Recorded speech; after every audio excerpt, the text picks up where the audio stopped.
ভগবানকে যেরকমভাবে চাইবেন, যেরকমভাবে সেবা করবেন, ভগবান সেভাবেই ধরা দেবেন। এক্সাম্পল দেখুন, এক ভক্ত ভগবান শ্রীনাথজিকে বালক রূপে পুজো করতেন। তো সেমভাবে ওই দিনও করছিলেন। ওই সময় একটি বেড়াল মন্দিরে প্রবেশ করে। তো ভগবান সব ভুলে চিৎকার করতে থাকেন যে একে সরাও, একে সরাও, আমার ভয় করছে। তো এই শুনে ভক্ত বলছেন, প্রভু কি হয়েছে, কাকে সরাবো? তো ভগবান বলছেন যে এই বিড়ালটিকে সরাও, আমার ভয় করছে।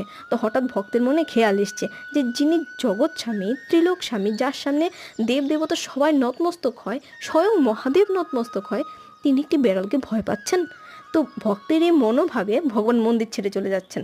আর ভক্ত পেছনে পেছনে দৌড়চ্ছেন, বলছেন, প্রভু কোথায় যাচ্ছ?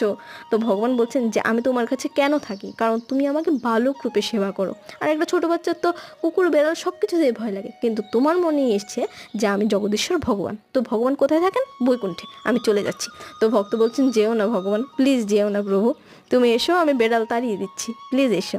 রাধে রাধে।